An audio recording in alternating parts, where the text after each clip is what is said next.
भगवान श्री राम प्रवर्षण पर्वत में सुंदर वृक्ष के नीचे विराजमान हैं। लक्ष्मण जी को वर्षा ऋतु के बहाने उपदेश किए। फिर कहा देखो लक्ष्मण, वर्षा बीत गई, शरद आ गया, लेकिन सुग्रीव ने आज तक कोई सूचना नहीं, कोई बातचीत नहीं, कोई खबर नहीं। पीछे क्या कह रहे थे कि घर परिवार राजकोष सब तो समझ में आ गया, भजन के बाधक है, मुझे कुछ नहीं चाहिए, बस आपके चरणों के अविरल भक्ति चाहिए। अब अगर स्वप्न में भी बाली से कभी युद्ध करूंगा तो पश्चाताप करूंगा कि बाली की जैसी कृपा कौन करेगा। बाली ने कृपा की तो मुझे आपसे मित्रता हुई। प्रभु हंस दिए थे कि ये दिखावटी वैराग्य ठीक नहीं है, अंदर से वैराग्य होना चाहिए। महाराज वर्षा ऋतु पूरी बीत गई, एक बार भी दंडवत करने सुग्रीव नहीं आए, वहीं पास में ही प्रभु रह रहे। ये भगवान की विचित्र माया है। अगर सीता की खबर मिल जाए तो काल को भी परास्त करके मैं सीता को समीप लाऊं। लक्ष्मण, सुग्रीव ने मेरी सुधि भूल ली। भगवान कह रहे सुग्रीव सुधि मोर बिसारी, पावा राज कोशपुर नारी। अब सब सुख सांसारिक मिल गए तो भूल गए राम जी को। ये है माया, ये माया, ये ऐसा है इसका प्रभाव। अतिशय प्रबल देव तो माया, बहुत प्रबल माया है। पास में भगवान है, अग्नि को साक्षी करके मित्रता की थी। भूल गए कि मुझे भगवत सेवा का कार्य मिला था, सीता की खोज। और प्रभु है, रोज सुबह जाके दंडवत करना चाहिए।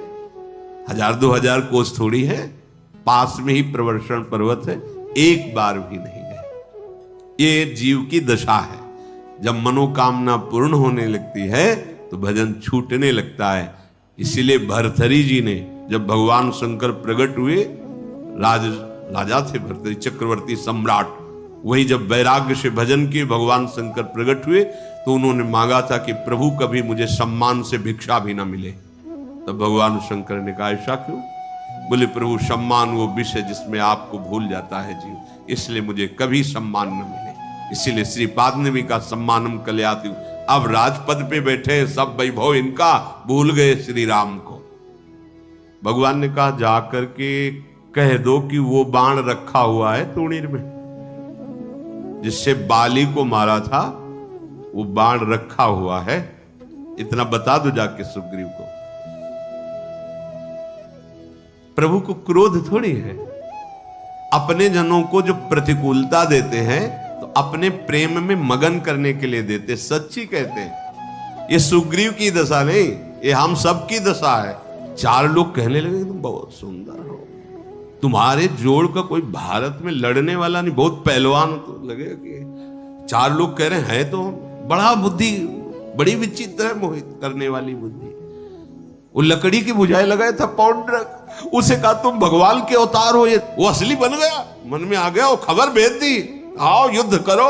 इसलिए तो भगवान ने कहा देखो सुदर्शन चक्र छोड़ेंगे, देखना फिर तुम असली कौन है। और उसका बनावटी चक्र पौंड्रकवाद, भगवान का दिव्य सुदर्शन काट के फेंक दिया सब समुदाय के सहित जो उनके सहायक थे। कुछ ऐसी दशा अपने लोगों की होती है। आचरण पवित्र होना चाहिए, परहेज करो और नाम जप करो, फिर देखो आपको ऐसा लगता है। ये हम जीवन की बातें कहते हैं। कोई तुम्हें लुभाने से तुम क्या दे दोगे? जो तुम देना चाहते हो उसी को तो छोड़ के निकलता है साधु। तुम क्या दोगे? वही विषय तो दोगे ना, सेव संतरा रुपया पैसा और क्या।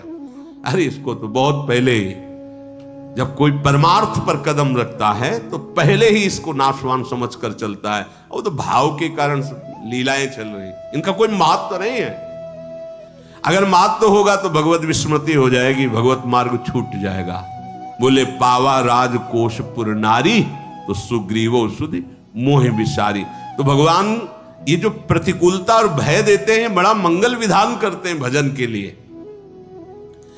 मानो ये किडनी हर समय एक, जैसे कोई सावधान सावधान सेवक कहता रहे, ऐसे ये काम करती। ए सावधान, राधा राधा राधा राधा, हम हैं बिगड़ी हुई है, कभी भी जा सकते। राधा राधा राधा राधा राधा, हे श्री जी, हे करुणामयी लाडली राधा राधा राधा, बहुत कृपा है।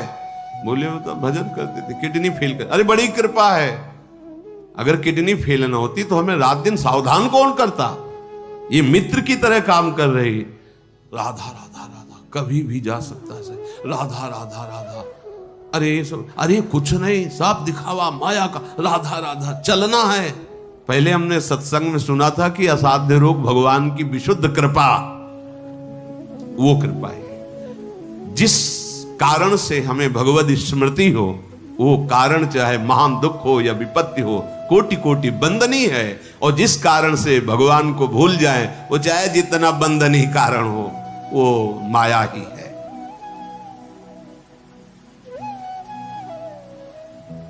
लक्ष्मण जी ने कहा प्रभु अभी गया और अभी समझाया सुग्रीव को, अभी। लक्ष्मण जी ने प्रत्यंचा चढ़ाई, चले।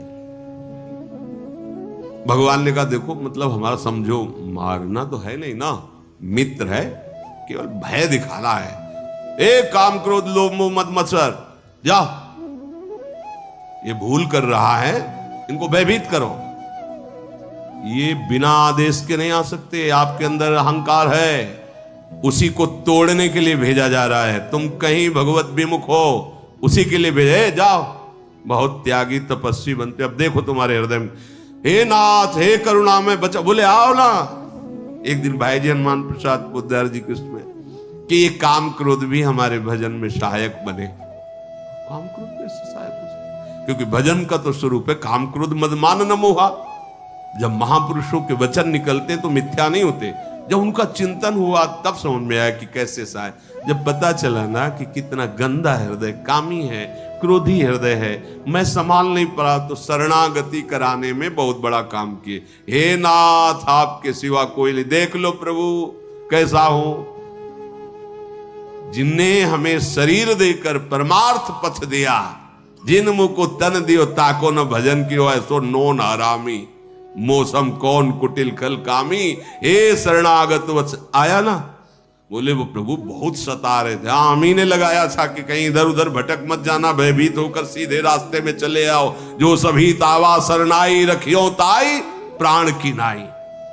अब हमारा कोई बिगाड़ नहीं सकता, भक्त को समझना चाहिए, कोई नहीं बिगाड़ सकता। अब जो कुछ भी होगा सब बनाने के लिए होगा। राधा राधा राधा, पक्का समझो, जितने तुम्हारे फुलरा हैं ये सब हटेंगे। एक बार तुम्हें रो के पुकारना होगा, रुदुशरम राजन कृष्ण दर्शन लालसा। कोई प्रभु, हनुमान जी महाराज प्रभु से कह रहे कि आपकी शपथ खा के कहता हूं साधन भजन कुछ बस इतना, जैसे बच्चा मां के भरोसे ऐसे मैं आपके भरोसे। ये स्थिति आत्मसमर्पण की होती है। अजात पक्षायु मातरम खगा, जैसे घोंसले पे पंख नहीं निकला और बच्चा अपनी मां की बाट जोहता रहता है, ऐसे भक्त केवल प्रभु की कृपा की बाट जोहता रहता है। इससे बड़ा और भजन होगा। हनुमान जी परम ज्ञानी नाम अग्रगण्यम, सुग्रीव जी से कहा तुम्हें होश है? पूरा चतुर्मास व्यतीत हो गया, प्रभु की सेवा का कोई ध्यान ही आपको नहीं। अरे समझो बहुत बड़ी गलती हो गई। हम बाट जो रहे थे कि आप खुद आदेश करोगे, आप जल्दी करो, कोई ना कोई उपाय करो जिससे आपने जो वादा किया था सिया की खोज का, उस पे आप कुछ तो प्रार्थना कर सको। भयभीत हो गए सुग्रीव जी। तभी भक्त के वचन जो है ये कोई शाप नहीं होता, ये उस दुष्ट मन के लिए दंड होता है। अगर थोड़ी भी श्रद्धा है, यार मतलब ये कह रहे हैं मतलब भोगना पड़ेगा, अब क्या करूं? तो कैसे आप चाहे दंड दो चाहे क्या करो, राधा राधा जपो, ठीक से चलो। हाँ जी ठीक से चलो, कुछ नहीं, आगे बढ़ो आगे बढ़ो। हनुमान जी महाराज आप भगवत सेवा छोड़कर विषय सेवन में, पता है आपने क्या कहा था प्रभु से?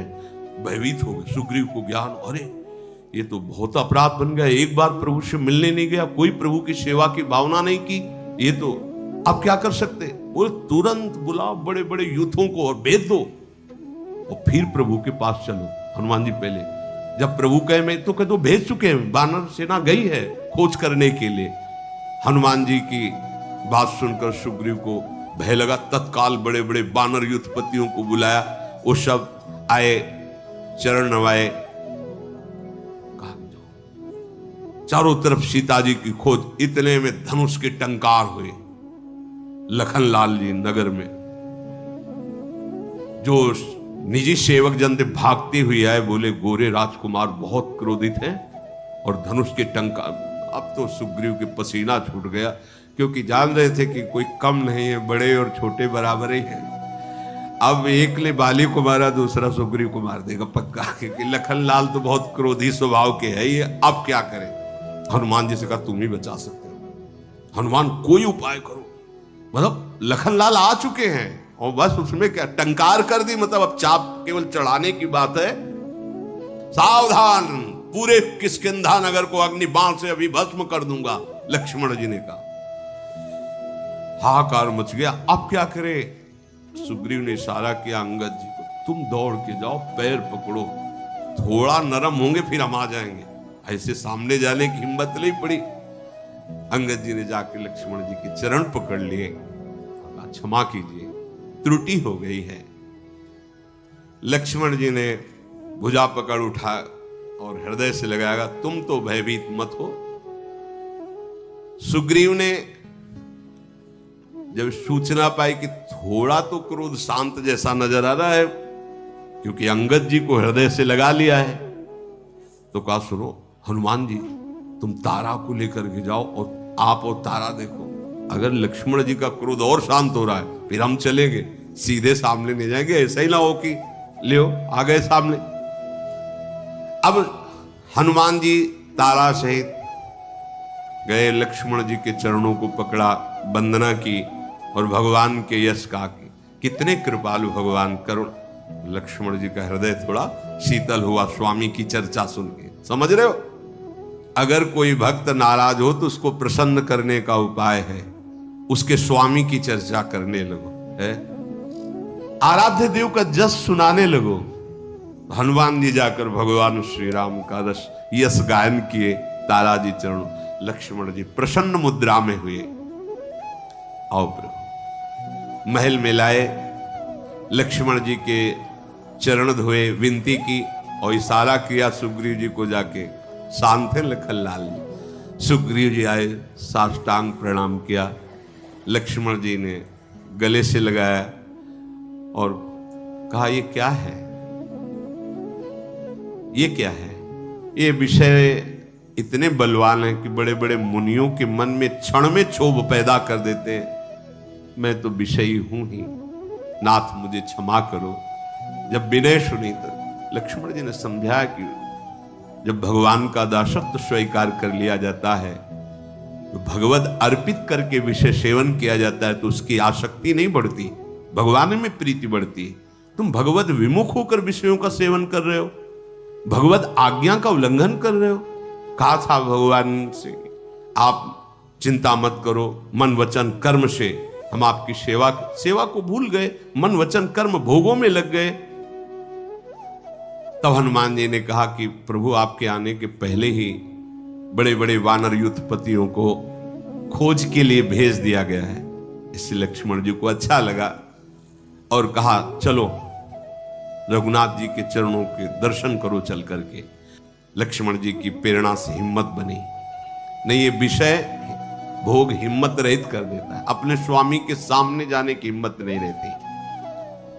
अंगद जी और भी बड़े बड़े वानर युद्धपति, लक्ष्मण जी आगे चल रहे, पीछे पीछे सुग्रीव जी वहां गए जहां भगवान गंभीर मुद्रा में मर्यादा पुरुषोत्तम श्री राम विराजमान। भगवान ने जय से साष्टांग दंडवत सबने की और सुग्रीव ने कहा कि मुझे दोष मत देना प्रभु। पहली बात कही, लक्ष्मण जी से तो विनय की थी और प्रभु से कहा देखो मुझे दोष मत देना। प्रभु ने जब देखा, हे प्रभु मुझे दोषी मत ठहराना कि मैं चतुर्मास में एक बार भी प्रणाम करने नहीं आया। ये आप ही की इतनी प्रबल माया है, ये तभी छूटती जब आप छुटाओ नाथ, नहीं तो ऐसा फंसा लेती कि याद भी आपकी नहीं आती। अरे देवता मनुष्य मुनि कोई ऐसा नहीं है जिसको पछाड़ न दे ये माया। नाथ मैं तो पामर पशु बानर ठहरा, वैसे ही कामी स्वभाव होता है। अगर मैं आपको भूल गया तो कौन आश्चर्य की बात, क्योंकि आपकी माया ही इतनी प्रबल है। प्रभु काम से जिसका हृदय बेधा न गया हो, नयन नारी, ये नेत्र रूपी बाण जिसके हृदय में चुभे ना हो, क्रोध रूपी अंधेरे में जो भूल गया, बड़ा मुश्किल है निकल पाना। कठोर शब्द, हिंसा आदि दोष आ जाते हैं। उसमें कोई जागता रहे क्रोध रूपी अंधेरे में, रात्रि में, लोभ रूपी फांसी में जिसने अपना गला न फंसाया हो, वो आप ही हो सकते हो, या आप जिसको बचा वो हो सकता है। ये साधन से नहीं हो सकता। काम, क्रोध, लोभ ये साधन से नहीं जीत सकते, प्रभु आपकी कृपा से जीत सकते हैं। यह गुण साधन ते नहीं हुई, तुम्हारी कृपा पाओ कोई कोई। तब रघुनाथ जी मुस्कुरा कर बोले कि जानते नहीं हो हम तुम्हें भरत के समान प्यार करते हैं, पर तुमने मन लगाकर हमारी बात नहीं समझी थी। ध्यान रखना, हम दोष भगवान को देखते हैं, तुम्हारी माया प्रबल है, तुम्हारा ये ठीक है प्रबल, लेकिन अगर भगवान की बात मान जाओ, गुरु की बात मान जाओ, तो फिर माया तुम्हें परेशान नहीं करेगी। भाई अब उपाय करो जिससे सिया जी की खबर मिले। इस प्रकार बातचीत ही हो रही थी कि सुग्रीव के जो भेजे हुए जितने, वो सब इकट्ठा होने लगे भगवान के दर्शन के लिए।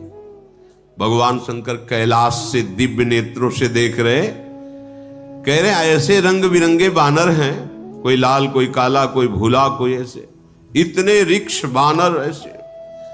बानर कटक उमा में देखा, कैलाश से देखा, सो मूरख जो करन चह लेखा। कितने करोड़ बानर, ऐसा संख्या नहीं गिन सकते, असंख्यो। सब आकर के प्रणाम कर रहे, भगवान के दर्शन कर रहे। अब इतने असंख्य बानर कितनी देर में प्रणाम करेंगे, कितनी देर में दर्शन? 2-4 साल तो लग ही जाएंगे प्रणाम। हाँ जय, चलो आओ, जो लग जाएंगे ना। तो इसमें एक लीला हुई, हर बानर के पास भगवान प्रकट है। असंख्यो बानर भालू सबके सब, ठीक हो तुम, प्रणाम नमस्कार हो रहा है। हाँ, सबके पास भगवान शिव कह रहे, सबके मिलने का उत्साह है। असंख्यों जन है, भगवान ने अनंत रूप धारण कर लिए। सब एक एक बानर के पास भगवान खड़े, सबका मंगल पूछ रहे हैं। सब हाथ जोड़कर खड़े हो गए। सुग्रीव ने कहा, समूह के समस्त अधिपति और बानरजन सुनो, मेरे प्रभु श्री राम का कार्य है और मेरी आज्ञा और अनुरोध है कि तुम चारों दिशाओं में फैल जाओ। कोई भी कंदरा, गुफा, देश, प्रदेश, कहीं भी कोई ऐसी जगह नहीं होनी चाहिए जहां तुम लोगों का पहुंचना हो।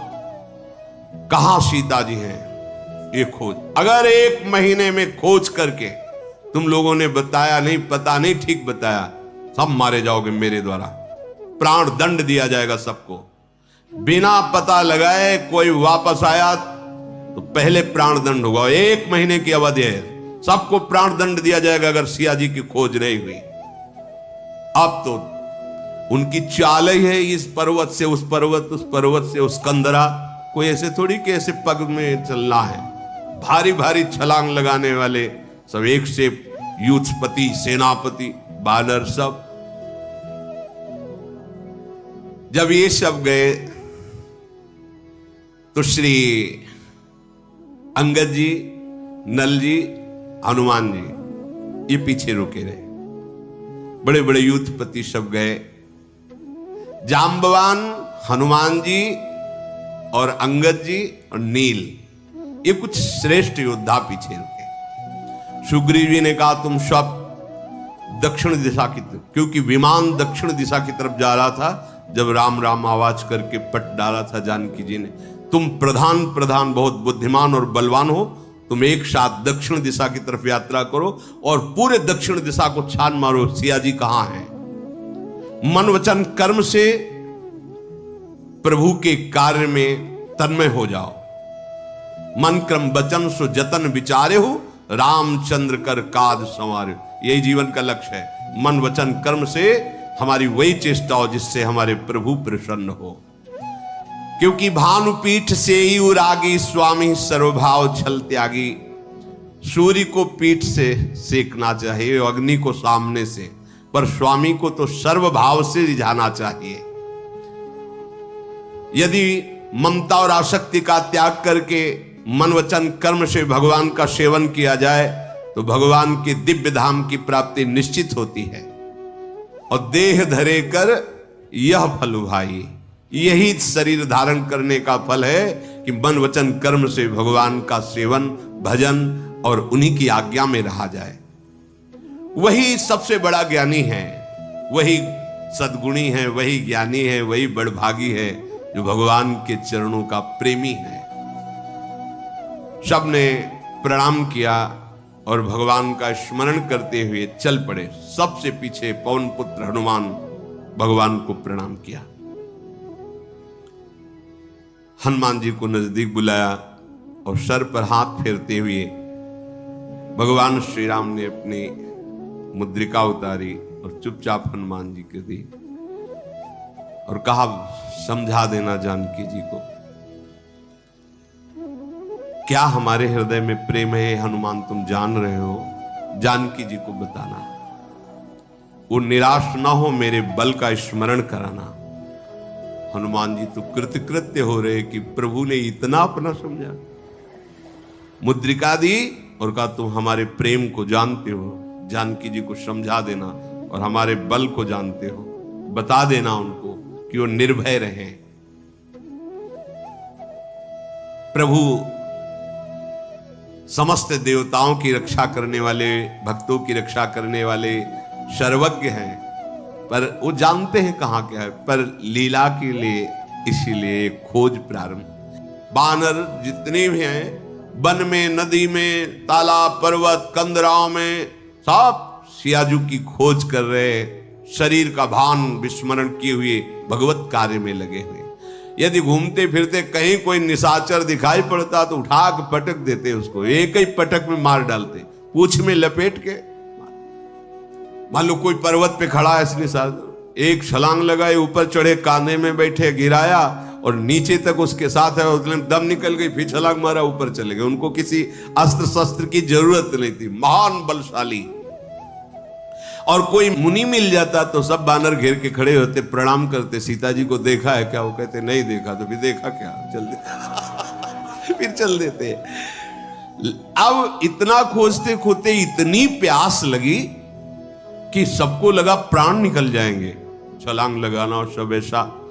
अब जल तो कहीं दिखाई नहीं दे रहा। इतने में से हनुमान जी महाराज पहुंचे तो कहा बानर युद्धपतियों ने कि अगर हम सब बानर जनों को जल नहीं मिला तो प्राण निकल जाएंगे और 1 महीने की अवधि है। तो हनुमान जी ने कहा नहीं नहीं, अभी मैं पता लगाता हूं। छलांग लगाई, पर्वत की ऊंची चोटी पर चढ़े तो देखा कि वहां कुछ चकवे, बगुले, हंस, इनकी आवाज आ रही, पक्षी उड़कर उधर जा रहे हैं। नीचे उतर के आए, बोले एक गुफा है, गुफा से जाने पर शायद सरोवर होगा, क्योंकि ऐसे पक्षी जहां जल होता है वहां रहते हैं। आओ सब। तो एक बीवर में प्रवेश किया, कंदरा में, और वहां आगे गए तो आगे जाके देखा बड़ा ही सुंदर सुहावना बगीचा, खिले हुए कमल और बड़ा सुंदर एक छोटा सा मंदिर और एक नवयुवती बैठे तपस्या कर रही है।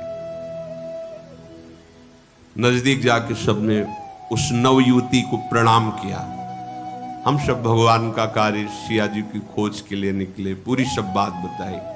अच्छा, तो ये अमृतमय जल है, इस सरोवर का पान करो, यहां बहुत सुंदर सुंदर फल लगे हैं रसीले, इनको खाओ। सब इस सरोवर में स्नान करो, अभी थकावट मिट जाएगी, सबके हृदय में शीतलता पहुंचेगी। भजन का प्रताप। सबने सुंदर सुंदर फल खाए, जल पिए, स्नान आदि किया।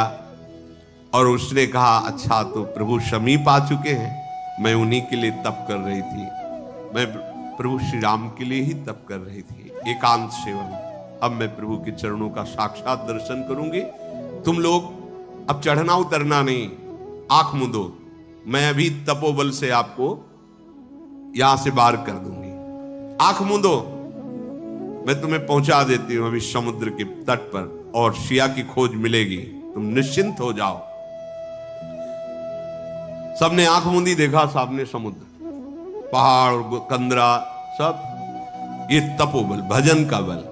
फिर वो स्वयं गई जहां भगवान श्री राम विराजमान थे, दर्शन किया, प्रभु के चरणों में प्रणाम किया, विनय किया। प्रभु ने अचल भक्ति का वरदान दिया। प्रभु की आज्ञा सिर पर धारण करके वो बद्रिका आश्रम को चली गई। कौन थी यहां, सब वर्णन नहीं किया।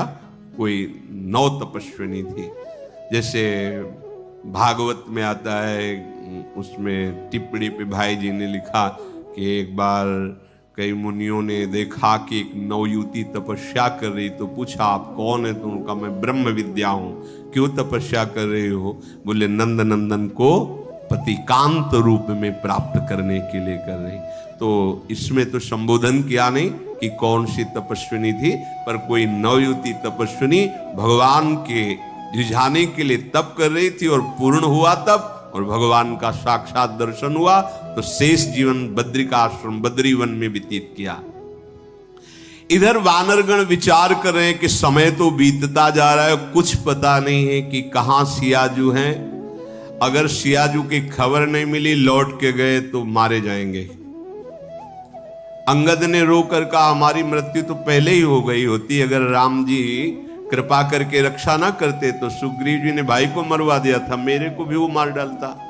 मेरा तो मरना ही है, अगर खबर नहीं मिली तो फिर भी मार दिया जाऊंगा। अंगद बार बार सबसे कह रहे हैं कि अब तो मेरा मरण निश्चित है, मैं जान गया हूं। अंगद के वचन सुनकर जो वानर सेनापति बड़े दुखी हो रहे, कोई रोने लगे, कोई सोच में मगन हो गए। फिर सब कहने लगे कि नहीं युवराज, तुम इतना उदास मत हो, अगर सिया जी नहीं मिलते तो हम लोग जाएंगे ही नहीं, वहां जाएंगे ही नहीं, तो मृत्यु क्यों मारेंगे वो। ऐसा कहकर जो लवण सागर है उसके समीप सब जाकर बैठ गए। जाम्बवान भगवान की कृपा की कथाएं सुनाने लगे कि भगवान बड़े कृपा निधान हैं, ये सगुण ब्रह्म है, निर्गुण ब्रह्म है, अजय हैं, अजन्मा हैं, हम सब उनके दास हैं, तो ऐसा मंगल तो नहीं होगा। जामवंत जी कह रहे हैं देखो जिन भगवान का हमें सानिध्य मिला है, बोले ऐसा सुख है इनकी सेवकाई में कि मोक्ष की भी त्याग की भावना प्रकट हो जाती। भगवान कृपा करके संत धर्म आदि के लिए करुणा करके इस रूप में मृत्यु लोक में प्रकट हुए हैं। बड़ी सुंदर चर्चा करके जो शोक हो रहा था उसको जामवंत जी ने शमन किया। संपाति कंदरा में बैठा हुआ सुन रहा था, उसने झांक करके देखा, गर्दन निकाल के, बड़े बड़े वानर उत्पत्ति, बहुत दिन से भूखा बैठा था, भगवान ने घर में आहार भेज दिया, आज इन सबको खा हमारी भूख मिटेगी, सबको खा के। हनुमान जी भी, अंगद जी, सब नल नील जामवंत बड़े बड़े, भोजन के बिना हमारी भूख कितना व्याकुल कर रही थी। भगवान बड़े कृपाल हो। गीध के वचन सुनते ही बोले सुग्रीव तो पीछे मारेंगे तो अभी खा जाएगा। ये कौन है ये जो आवाज इतनी गर्जना कर रहा है? मरना ही हमें लगता है सबको, क्योंकि सिया की खोज न मिली तो सुग्रीव में, अभी तो वहां लौटने की बात थी कि लौटेंगे नहीं, ये तो यहीं खाने की बात कह रहे। इतने में देखा भयंकर पर्वताकार धीरे धीरे चलते हुए संपाति जी आ रहे। जाम्बवान, अंगद, ये सब सावधान हो गए। लगा कि है तो गीध ही, पर इतना भयानक। तो उनका धन्य है जटायु, धन्य है जो भगवान की सेवा में अपने शरीर को छोड़कर परम धाम को गए। ये सुनते ही संपाति, जटायु ने शरीर छोड़ दिया। हाँ, सिया जी का अपहरण करके कोई ले जा रहा था, उसके युद्ध में उनके पंख काट दिए गए और वो भगवान के कर कमल में अपने शरीर को त्यागा। बड़ा सुख मिला, भगवान के कर कमल में त्यागा। हाँ, अरे वो हमारा भाई था, डरो मत, अब मत डरो, अब मत डरो। अभय वचन दिया और कहा जटायु हमारा बहुत प्यारा भाई था, भगवान की कृपा प्राप्त हुई उसे, मुझे बड़ा सुख प्राप्त हुआ। चलो पहले हमको समुद्र के किनारे तक पहले जलांजलि हम अर्पित कर दें जटायु की। सीता की खोज की चिंता मत करो, श्राद्ध क्रिया की, जल अर्पित किया, और संपाति ने कहा कि हम बड़े वीर थे दोनों भाई, हमारे तेज को जल्दी कोई सह नहीं सकता, हमारे वार को, प्रहार को। जटायु संपाति हम दोनों भाई थे। एक दिन ऐसे ही होड़ लगी कि कौन आकाश में ज्यादा उड़ेगा, चलो सूर्य को भी पार करते हैं। तो मैं तो अभिमानी था, जटायु बुद्धिमान था। जब सूर्य के नजदीक पंख जलने लगे तो जटायु तो वापस आ गए, मैं अभिमानी आगे बढ़ा, मेरे पंख भस्म हो गए और मैं चीख मारकर जमीन में गिरा। तो उस समय एक मुनि, बड़े कृपालु, चंद्रमा नाम के मुनि, उनको बड़ी दया लगी और उन्होंने देहाभिमान को शमन करने के लिए बड़ी भगवत चर्चा की और कहा तुम चिंता मत करो, परब्रह्म साक्षात मनुष्य शरीर में पधारेंगे, उनकी स्त्री का अपहरण राक्षस करेगा, उनके दूत आएंगे और जब तुम उनके दूतों से मिलोगे तो तुम्हारे पंख जग जाएंगे। तो आज मेरा जीवन नवीन जन्म होगा, तुम भगवान के सब सेवक हो, मेरे नवीन पंख, अब तुम चिंता मत करो। मैं यहां से देख रहा हूं सीता जी बैठी, संपत गीधे दृष्टि अपार, समुद्र के इस पार 100 योजन का 400 कोस का समुद्र, अशोक वाटिका में सींचावेद। वो कह रहे कि देखो त्रिकूट पर्वत पर लंका बसी हुई है, वहां का राजा महाबली रावण है। मुझे दिखाई दे रहा अशोक वन में सीता जी विराजमान है। इस समय राक्षसी आसपास घेरे हुए और शोक मग्न है। मैं देखूं तुम नाही, मैं यहां से देख रहा हूं, मुझे दिखाई दे रही त्रिकूट पर्वत के ऊपर लंका, लंका में अशोक वाटिका, अशोक वाटिका में राक्षसियों से घिरी हुई जानकी जी शोक मग्न। मैं देख रहा हूं, तुम नहीं देख पाओगे। अब बूढ़ा हो गया हूं, नहीं तो अभी दिखाता। पंजे में इतनी दम जटायु की थी कि विकल होकर के गिर पड़ा था रावण, और संपाति तो उससे भी बलवान है। बूढ़ा ना होता तो तुम्हारी सहायता करता। अब भाई जो 400 कोस समुद्र को लांग जाएगा और बुद्धि का निधान होगा, वही वहां जा सकता है, क्योंकि रावण की बड़ी सुरक्षित लंका है, उसमें प्रवेश गुप्त रूप से लंकनी नाम की एक राक्षसी रहती है। मच्छर भी प्रवेश नहीं कर सकता बिना आज्ञा के, वहां मच्छर भी, बड़ी दिव्यता है। अब मेरा शरीर देखो कैसा हो गया, तुरंत पंख उग गए, नए पंख हो गए। आहा, अरे पापी विजिन का नाम स्मरण कर ले तो बहुत समुद्र से पार हो जाते, फिर तुम भगवान के दास हो, निराश हो रहे हो। ये निराशा कायरता नहीं, अपने हृदय में हिम्मत धारण करो और उपाय करो। और गरुड़ की तरह पंख फैलाए उड़ गए संपाति। अब वहां सब सोच रहे कि इतना बड़ा समुद्र कैसे पार हो, कौन। ऋक्षराज जाम्बवान कहने लगे वैसे तो हमारे लिए समुद्र कुछ नहीं है, अब बूढ़ा हो गया हूं, पहले वाली बात तो रही नहीं जब जवानी में हमारी थी।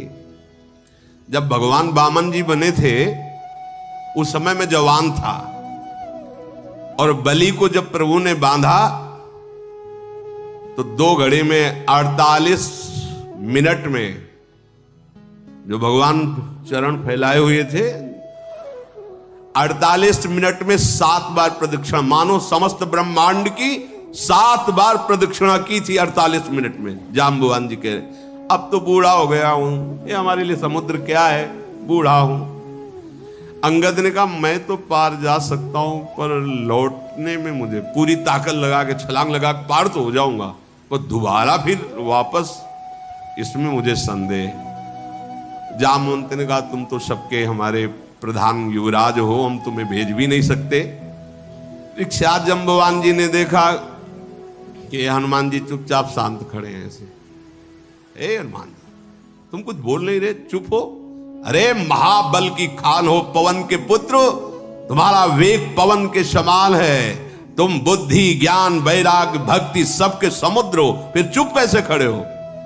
तो हनुमान जी को शाप था किसी ऋषि का, बचपन में खेल खेल में बड़ा, तो फिर उन्होंने कहा था तुम जब तक तुम्हारे बल का कोई स्मरण नहीं करेगा तब तक तुम्हें स्मृति नहीं। जे का चुप साधिरा। हनुमान जी को जैसे कोई सोते हुए जगा दे। कौन सा ऐसा कार्य है हनुमंत जो तुम कर नहीं सकते हो? भगवान की सेवा के लिए ही तो तुम्हारा अवतार हुआ है, क्या चुपचाप सुनते ही हनुमान जी का विशाल शरीर बढ़ने लगा। स्मृति जागृत, पर्वतों का राजा सुमेरु, ऐसे मानो हनुमान जी ही हनुमान जी, विशाल काय, स्वर्ण जैसी कांति, अद्भुत तेज, मानो दूसरा सुमेरु पर्वत विराजमान हो गया हो। क्या करूं? जाम्बवान से पूछो, क्या करूं? पी जाओ, नांग जाओ, क्या करूं? आदेश करो, क्या करो? महान बलशाली हनुमान जी, इशारा हो, अगर आप लोगों की सलाह हो तो पूरा लंका उखाड़ के ले आओ राम जी के पास। मजाक नहीं, ऐसे ही है महाराज। कह रहे पूरा त्रिकूट पर्वत में एक लंका बसी है, हम त्रिकूटे पर्वत उखाड़ के ले आवे राम जी के पास धर दे कि ये सीता जी है। क्या करूं? क्या आदेश? आदेश क्या करूं? क्या जाके इस समुद्र ऐसे ऐसे लांग। हनुमान जी अमित पराक्रमी, अमित माने कोई सीमा नहीं बल की। वो भीम चरित्र में सुना चला, कांप गए भीम, भैया थोड़ा छोटे हो जाओ, हमें डर लग रहा है। भगवान बोले भाई इतना करना, जाम्बवन जी ने कहा भगवान का आदेश केवल खोज करना है सीता जी की। इतना करहु तात तुम जाई, सीत ही देखी कहो सुधि आई। तब निज भुज बल राजीव नैना, कौतुक लाग संग कपिसेना। बस तुम महाराज समुद्र लांग के जाओ, सीता जी की खोज करके और पुनः और प्रभु को सूचना दो। प्रभु अपने बाहुबल से इस दुष्ट को परास्त करेंगे और उनके यश का गायन होगा। आगे का चरित्र है। पर हनुमान जी जब सिया जी के पास जाकर के, सिया जी के सामने बहुत छोटे रूप में खड़े हुए, कहते मां ये राक्षस कुछ नहीं, आप दुखी मत हो, रघुनाथ जी का परम पावन यश होगा, वो आएंगे। आप बेटा बहुत बातें करने से नहीं होता, बहुत बलवान राक्षस है, क्योंकि अगर मां प्रसन्न हो तो देखो, वो छोटे हो जाओ, ठीक है। बोले मां आपसे सत्य कहता हूं, रघुनाथ जी को साक्षी करके, इस रावण के 10 मुंह तोड़ करके और इसकी पत्नियों को बंदी बना के इसको सहित और आपको पीठ में सुखपूर्वक बैठाल करके अभी अभी रघुनाथ जी के पास ले जाऊं। पर प्रभु का आदेश नहीं है।